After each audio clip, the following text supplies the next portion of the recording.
कुछ ही देर में जैसे ही नव्या आरव को लेकर घर पहुंची तो उसने देखा कि अविनाश सामने बैठा हुआ था। अविनाश को देखकर आरव बहुत खुश हो गया था। पापा पापा मैं आ गया, बोलते हुए आरव तुरंत अविनाश के गले लग गया। वेरी गुड, कैसा रहा दिन आपका? अविनाश ने आरव के साथ खेलते हुए पूछा। बहुत अच्छा पापा, मुझे आपको एक बात बतानी है, आरव ने कहा और अविनाश का हाथ पकड़कर उसे एक तरफ ले गया। अरे ऐसी क्या बात है आरव बेटा? अविनाश ने मुस्कुराते हुए पूछा। आपको पता है आज हम लोग लेट क्यों हुए? आरव के सीरियस एक्सप्रेशंस देखकर अविनाश कंफ्यूज हो गया। नो, क्यों? आज मम्मा की कंपनी में कोई आया था, वो अच्छी नहीं है, वो बैड पर्सन मम्मा के साथ ग्लू लगाकर चिपके हुए थे, आरव ने हल्के गुस्से में कहा। तो क्या कोई मम्मा को परेशान कर रहा था? अविनाश ने पूछा। हाँ, आरव ने बिना किसी डाउट के कहा। नव्या को कोई परेशान कर रहा था ये सोचकर ही अविनाश का दिमाग गर्म हो गया था। उसने तुरंत पूछा, कौन है वो आरव? तुम जानते हो उसे? तुम्हें नाम पता है उसका? ये सुनकर आरव शांत हो गया। उसने सोचकर कहा, मम्मा के बॉस, वो बिल्कुल अच्छे नहीं है। मम्मा इतनी बिजी रहती है, उसके बाद भी वो मम्मा को और काम देना चाहते हैं। वो कह रहे थे कि मम्मा को अब एक और अंकल को ट्रेन करना पड़ेगा।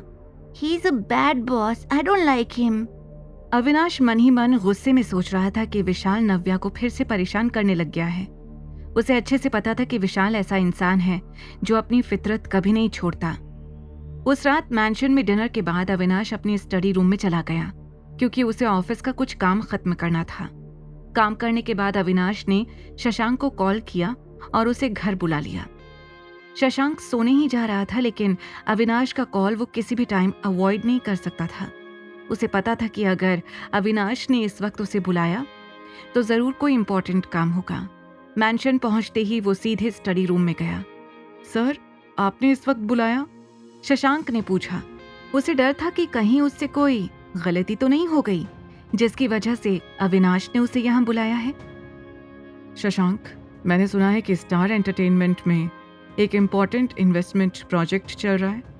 मैं चाहता हूँ कि उस प्रोजेक्ट को तुम हैंडल करो, अविनाश ने कहा। यह सुनकर शशांक हैरान हो गया। ओके सर, उसने कहा। उस प्रोजेक्ट की मीटिंग लास वेगस में होने वाली है। विशाल उस प्रोजेक्ट के लिए वेगस जाने वाला है।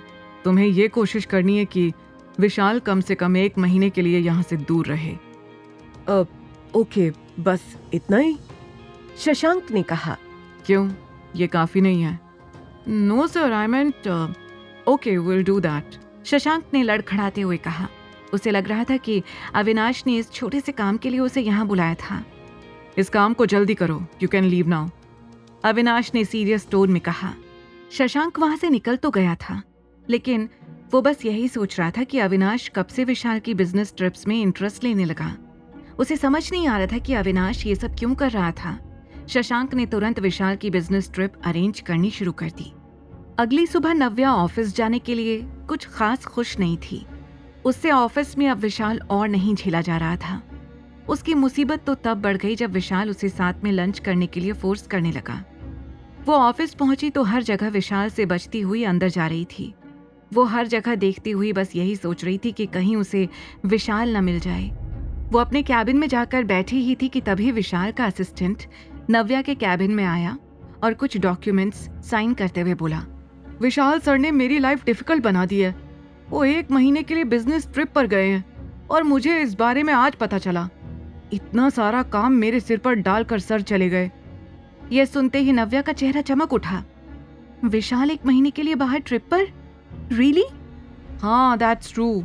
वो आज सुबह ही निकले हैं बिना किसी को बताए। पता नहीं रातों रात उनका प्लान कैसे बन गया।